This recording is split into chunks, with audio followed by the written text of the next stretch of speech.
평안하셨습니까? 영원한 복음교회 사랑하는 성도 여러분, 예배를 시작하겠습니다. 다 같이 묵도하심으로 예배 시작합니다. 기도하겠습니다. 사랑의 하나님, 감사합니다. 저희를 한 주간 동안 지켜주시고 이 코로나 바이러스라고 하는 팬데믹의 영향 속에서 보호해 주시니 감사합니다. 저희가 이 시간 마음을 모아 인터넷이지만 한마음 한뜻 되어 주님을 경배하며 예배 가운데로 나가기 원합니다. 성삼일체 하나님께서 임재하여 주시고 우리의 한 영혼 한 영혼을 만지시사 하나님의 은혜의 보좌 앞에 나아갈 수 있는 축복과 특권을 누리게 하옵소서. 감사드리오며 예수님의 이름으로 기도하옵나이다. 아멘.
교동문 68번 이사야 40장. 외치는 자의 소리여 이르되 너희는 광야에서 여호와의 길을 예비하라. 사막에서 우리 하나님의 대로를 평탄하게 하라. 골짜기마다 도두어지며 산마다 언덕마다 낮아지며 고르지 아니한 곳이 평탄하게 되며 험한 곳이 평지가 될 것이요. 여호와의 영광이 나타나고 모든 육체가 그것을 함께 보리라. 이는 여호와의 입이 말씀하셨느니라. 말하는 자의 소리여 이르되 외치라. 대답하되 내가 무엇이라 외치리이까 하니 이르되 모든 육체는 풀이요 그의 모든 아름다움은 들의 꽃과 같으니 풀은 마르고 꽃이 시들면 여호와의 기운이 그 위에 불미라. 이 백성은 실로 풀이로다. 풀은 마르고 꽃은 시드나 우리 하나님의 말씀은 영원히 서리라 하라. 오늘 본문 말씀은 고린도전서 15장 30절로 34절입니다. 한 절씩 읽겠습니다. 또 어찌하여 우리가 언제나 위험을 무릅쓰리요. 31절 형제들아 내가 그리스도 예수 우리 주 안에서 가진 바 너희에 대한 나의 자랑을 두고 단언하노니 나는 날마다 죽노라. 32절 내가 사람의 방법으로 에베소에서 맹수와 더불어 싸웠다면 내게 무슨 유익이 있으리요. 죽은 자가 다시 살아나지 못한다면 내일 죽을 터이니 먹고 마시자 하리라. 33절 속지 말라. 악한 동무들은 선한 행실을 더럽히나니. 34절 깨어 의를 행하고 죄를 짓지 말라. 하나님을 알지 못하는 자가 있기로 내가 너희를 부끄럽게 하기 위하여 말하노라. 아멘. 안녕하십니까? 오늘 말씀의 본문은 고린도전서 15장 30절에서 34절입니다.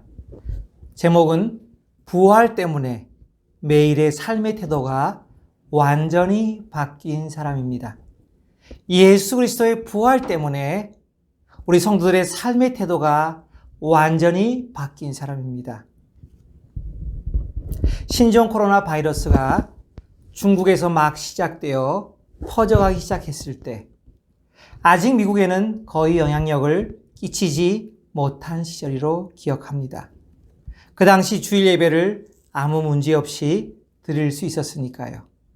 우리 교회는 주일 예배를 시작하기 전에 바이블 스터디 시간을 갖습니다. 그때 믿음이 귀한 어르신 한 분께서 고백하신 말씀이 아직도 내 기억에 남아 있습니다. 걱정하고 두려워할 게 뭐가 있습니까? 우리 그리스도인은 이 세상에서 죽으면 오히려 주님 계신 천국에 가는데 얼마나 좋은 일입니까? 내 기억력의 한계로 그분의 표현을 정확하게 옮길 수는 없지만 그분의 마음속에 담긴 확고한 천국과 부활에 대한 믿음 때문에 우리들을 죽음이란 이 무서운 전염병의 공포에서 건질 수 있고 우리가 그 어려움 가운데서도 당당함을 유지할 수 있다는 것입니다. 왜냐하면 우리 그리스도인은 이 세상의 그 어떤 두려움도 능히 극복할 수 있는 최고의 특별 선물을 이미 받았다는 것을 그분이 고백하고 있다고 저는 느꼈습니다. 저는 오늘 그리스도의 흘리신 그 보혈을 아무 노력 없이 믿음으로 수혈받아서 형제 자매가 된 여러분들에게 주님이 이 땅에 친히 내려오심으로 모든 성도들에게 주신 최고의 선물 중의 선물, 그것은 복음입니다. 또 복음 가운데 가장 최고의 보화인 주님의 죽으심과 부활, 그 중에서 부활에 대해 잠깐 생각해 보고자 합니다. 더 정확히 말하면 그 최고의 선물 중에 최고의 보화는 바로 그리스도 때문에 거저 받은 죽은 자의 부활이라는 것입니다. 이것이 저와 여러분의 일상의 삶을 어떻게 바꾸어 놓았는지 한번 살펴보고자 합니다. 오늘 본문은 우리가 부활장으로 익히 잘 알고 있는 고린도전서 15장의 30절에서 34절, 도합 5개 절입니다. 그러니 먼저 본문의 배경인 부활장을 살펴보고자 합니다. 부활장으로 익히 알려진 고린도전서 15장은 전체 길이가 58개의 절입니다. 결코 짧지 않은 장입니다. 그 내용을 살펴보면 한마디로 이러합니다. 그리스도인에게 주신 최고의 선물이 복음이고 그 복음 안에 들어있는 여러 보화 중에 최고의 보화는 바로 부활, 더 정확히 말하면 성도의 부활입니다. 초대교회가 계속해서 전수받은 복음의 핵심 내용이 우리 죄를 위해서 예수 그리스도께서 죽음과 부활을 겪으셨다는 것입니다. 그리고 그 결론은 성도의 부활임에 틀림없습니다. 부활하신 주님은 초대교회 지도자들인 12명의 사도들에게 나타나셨고 그 이후에도 많은 성도들에게 의도적으로 나타나셨다는 것입니다. 또 하나님의 교회를 가장 박해하던 바로 극악무도한 사도 바울에게도 나타나사 그를 변화시키셨고 그 부활 때문에 사도 바울은 다른 사도들보다 더 많이 수고하는 일꾼이 되었다는 간증을 덧붙이고 있습니다. 또 부활의 목표는 무엇입니까? 예수님의 부활의 목표는 무엇입니까? 바로 저와 여러분을 포함한 성도들의 부활이라는 것입니다. 이것이 바로 고린도전서 13장의 핵심 포인트입니다. 죽은 자들이 다시 살아나는 것, 즉 저와 여러분이 살아나는 것이 없었다면 왜 하늘 아버지께서 그리스도를 이 땅에 보내시고 그분을 죽이시고 다시 살리셨겠냐는 것입니다. 우리 성도들의 부활이 없었다면 그리스도가 다시 부활하는 일도 없었을 것이라고 성경은 힘주어 말하고 있습니다. 즉 하나님은 우리 성도들의 부활 때문에 예수님의 성육신과 죽음과 부활을 계획하셨다는 것입니다. 저는 이 성경의 논조를 보면서 깜짝 놀랐습니다. 할렐루야! 부활 속에 담겨있는 이런 놀라운 하나님의 사랑의 이야기, 어메이징 러브 스토리를 깨닫고 하나님을 찬양하지 않을 수 없었습니다. 여러분은 어떻습니까? 우리가 잘 알듯이 이 시대의 마지막인 종말의 타임라인에서 볼 때 실제 우리가 어떻게 부활의 몸을 입게 되는지에 대해서 성경은 설명해 줍니다. 그리고 우리들의 부활은 결국 죄와 그 죄의 결과인 사망의 공격을 물리치고 승리하는 비법밖에 없는데 바로 그 승리의 비법은 그리스도로 말미암아 우리에게 주신 복음의 결론이자 복음의 완성이자 복음의 보화 중의 보화인 부활의 승리, 영원한 승리, 부활의 선물밖에 없다고 성경은 힘주어 말하고 있습니다. 그렇다면 오늘 본문 고린도전서 15장에서 30절, 34절까지를 보면서 이 부활 때문에 성도의 삶의 자세가 어떻게 바뀌었는지 한번 살펴보려고 합니다. 오늘 본문의 핵심 내용을 간추리면 부활 이후의 삶, 예수 그리스도의 부활 사건 이후의 삶, 성령으로 그 부활의 의미를 깨달은 예수 그리스도를 믿는 성도의 삶이 어떻게 바뀌었을까? 그 부활을 나의 부활로 받아들인 자의 삶이 어떻게 바뀌었을까? 오늘 본문이 이야기해주고 있습니다. 저와 여러분의 이해를 위해 이런 표현을 사용하는 것을 용서해 주시기 바랍니다. 한마디로 말하면 겁을 상실한 삶, 간이 배 밖에 나온 자의 삶을 살게 된다는 것입니다. 누가? 예수 그리스도의 부활을 나의 부활로 받아들인 자의 삶이 바로 그렇다는 것입니다. 왜죠? 라고 질문을 던진다면 오늘 본문에서는 첫 번째, 한 번 주어진 인생을 대충 혹은 막 살아도 된다는 악한 자들의 유혹에 절대 흔들리거나 넘어가지 않기 때문이라는 것입니다.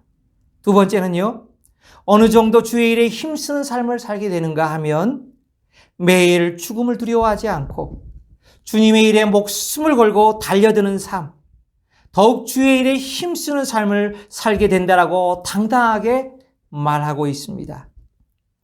그렇다면 오늘 본문으로 좀 더 들어가 보죠. 고린도전서 15장 30절을 읽어드립니다. 또 어찌하여 우리가 언제나 위험을 무릅쓰리요. 이 구절을 잘 설명해 주는 영광 구절은 고린도후서 4장 10절과 11절에 있습니다. 잘 들어보십시오. 우리가 항상 예수의 죽음을 몸에 짊어짐은 예수의 생명이 또한 우리 몸에 나타나게 하려 함이라. 가장 익사이딩한 사람이죠. 우리 살아있는 자가 항상 예수를 위하여 죽음에 넘겨짐은 예수의 생명이 또한 우리 죽을 육체에 나타내게 하려 함이라. 그런즉 사망은 우리 안에서 역사하고 생명은 너희 안에서 역사하느니라. 이 구절에서 명백히 알 수 있듯이 그리스도인의 현재의 삶에 있어 예수의 생명이 나타나는 분명한 방법은 한 가지밖에 없습니다. 그것은 예수님의 죽음을 우리 몸에 짊어져야 한다는 것입니다. 더 쉽게 말하면 우리 살아있는 자가 예수를 위해서 항상 죽음에 넘겨질 때입니다. 그때 그리스도의 부활 생명은 내게 나타나고 내게 역사되어진다는 것입니다.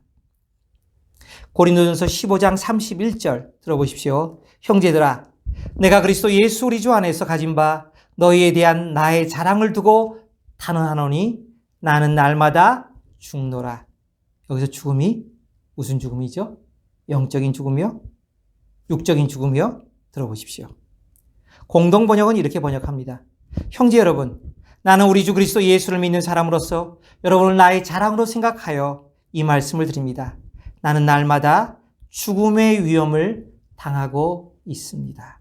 감이 오시죠? ISB입니다. I face death every day. That is as certain, brothers, as it is that I am proud of you in the Messiah, Jesus our Lord. 본문의 뜻은 나는 날마다 예수의 복음과 하나님의 나라를 위해 즐겁게 죽음의 위협을 마주대야 합니다. 이것은 그리스도 예수 안에 거하는 여러분들을 자랑스러워하는 것만큼이나 마찬가지로 내게 있어서 확고부동한 나의 삶의 자세입니다. 32절은요. 현재의 삶을 살아갈 때 확고부동한 부활의 신앙을 가진 자와 그렇지 못한 자의 삶의 모습을 쉽게 설명해 줍니다. 들어보십시오. 32절. 내가 사람의 방법으로 에베소에서 맹수와 더불어 싸웠다면 내게 무슨 유익이 있으리요? 죽은 자가 다시 살아나지 못한다면 내일 죽을 터이니 먹고 마시자 하리라. 이 구절은 아주 쉽게 이렇게 설명할 수 있습니다. 만일 내가 이하 목숨 부지하려고 야수 같은 에베소 사람들과 싸운 것이라고 한다면 그것이 무슨 가치가 있겠습니까? 만일 우리가 죽은 뒤에 다시 살아나는 일이 없다면 가서 진탕 먹고 마시고 유쾌하게 놀아보세. 어차피 내일은 죽을 목숨이 아닌가. 만사가 다 끝장이란 말이야. 하는 식이 되어버릴지도 모릅니다. 5장 33절은 이렇게 말씀하고 있습니다. 속지 말라. 악한 동무들은 선한 행실을 더럽히나니. 부활이 없다고 이야기하며 선한 행실을 방해하거나 선한 행실에 더 열심을 내지 못하게 하는 부정적인 경우가 그때에도 있었다는 것입니다. 교회 안이든 교회 밖이든 항상 불량한 사람이 있을 수 있습니다. 그들의 더 큰 문제는 만약 그들이 성도라고 한다면 성도로서의 이 땅에서의 삶과 죽음에 대한 바른 신앙관, 삶의 자세가 갖추어져 있지 않았기 때문에, 즉 부활에 대한 확고한 믿음과 소망과 삶의 자세가 준비되어져 있지 않았기 때문에 세상 사람들이 흔히 빠지는 향락주의나 비관주의에 빠졌고, 또 그들뿐만이 아니라 믿음이 어린 신도들을 유혹하여서 그런 꼬임에 빠뜨리게 했다는 것입니다. 우리는 이 본문에서 이런 생각을 해볼 수 있습니다. 우리가 이 세상에서 성도라 할지라도 하나밖에 없는 목숨을 건 투자에 대한 확실한 안정장치가 없을 때, 확고부동한 미래에 대한 더 나은 소망의 약속이 없다면 누가 죽음을 무릅쓰고 마치 에베소에서 맹수와 목숨을 걸고 싸우는 것 같은 위험 속에 들어가겠느냐라고 하는 질문입니다. 또 죽음 이후 지금보다 더 분명한 삶, 즉 부활의 영광에 대한 이해와 확신을 갖지 않고 있다면 우리는 쉽게 악한 동무들의 꾀임에 빠져 내일 죽을 터인데 오늘 먹고 마시는 일이 당연하지 않아? 그러면서 세상의 풍속과 시류에 끌려가고 말 것이라는 것입니다. 평생을 작은 꽃가게를 운영하신 어느 할머니의 이야기를 들으면서 말씀을 마무리하고자 합니다. 이 할머니의 조그만 가게에는 그 아름다운 온갖 종류의 꽃보다 더 아름다운 게 하나 있었습니다. 바로 할머니의 미소였다는 것입니다. 할머니 얼굴에 밝게 빛나는 아름다운 행복의 감정이었다는 것입니다. 어느 날 단골 손님이 할머니를 찾아와서 이렇게 물었습니다. 할머니, 언제나 즐거워하시는 거 보니까 할머니는 걱정 근심이 전혀 없나 봐요. 할머니의 답변이 어땠을까요? 아닙니다. 걱정 근심 없는 사람이 세상에 있나요? 내게도 고통스러운 일, 짜증나는 일, 근심되는 일들이 계속해서 있지요. 그런데 어떻게 그렇게 즐겁게 밝게 사실 수가 있으세요? 무슨 비결이라도 있으세요? 잠깐만 제게 설명해 주실 수 없나요? 할머니의 답변은 이랬습니다. 나는 3일의 비밀을 가지고 삽니다. 예? 3일의 비밀이요? 3일의 비밀이란 문제가 생길 때마다 하나님께 그 문제를 해결해 주시도록 가지고 나가는 것을 말하지요. 예수님이 무덤에서 3일 만에 부활하신 것처럼 우리도 그 문제를 가지고 주님 앞에 나아가서 기도하고 주님께 맡겨드리고 해결할 때 보통 3일이란 숫자가 필요하지요. 때로는 숫자대로 3일만이 아니라 더 이상이 걸릴 수도 있습니다. 그러나 주님의 부활의 원리는 늘 똑같습니다. 죽으시고 장사 지낸 바 되고 3일 후에 부활하신 것처럼. 그래서 나에게는 어떤 삶의 문제와 아픔과 암흑과 같은 순간이 와도 3일 후면 영광스러운 광명의 날이 찾아온다는 것을 알기 때문에 저는 이렇게 즐겁게 사는 것입니다. 오늘 말씀의 결론은 고린도전서 전체 15장의 마지막 구절 58절을 읽어드리겠습니다. 그러므로 내 사랑하는 형제들아 견실하며 흔들리지 말고 항상 주의 일에 더욱 힘쓰는 자들이 되라. 이는 너희 수고가 주 안에서 헛되지 않은 줄을 알미니라. 확고부동한 부활신앙을 가진 사람은 대단한 사람이 아닙니다. 생활 속에서 작은 꽃가게를 운영하는 어느 할머니에게서도 우리는 발견할 수 있습니다. 그렇지만 더 아름다운 부활신앙은 그 이상입니다. 주의 일을 내 일처럼 힘쓰며 목숨을 두려워하지 않는 자에게 나타나는 것입니다. 그의 장래는 가장 확고한 안정과 보장과 승리가 주어졌기 때문에 그는 웬만해서는 흔들리거나 방황하지 않습니다. 항상 예수 그리스도를 위하여 최선을 다하는 사람입니다. 예수 그리스도를 위한 일에 내 목숨을 바치는 사람입니다. 사랑하는 여러분, 코로나 바이러스가 가져다 준 우리 삶의 이 어려운 침체와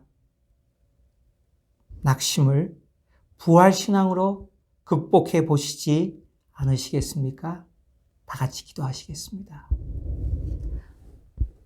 하나님 감사합니다. 오늘도 하나님의 말씀을 통해 부활 이후의 우리의 삶이 어떠한 삶인가에 대해서 잠깐 나누었습니다. 주님, 성도들의 각 마음속을 두드리시고 그들에게 맞게 말씀하여 주시옵소서. 주의 말씀대로 부활의 신앙이 우리의 이 어려운 삶을 극복하는 힘과 열쇠가 되게 하여 주시옵소서. 감사드리오며 예수님의 이름으로 기도하옵나이다. 아멘. 다 같이 축도하시겠습니다.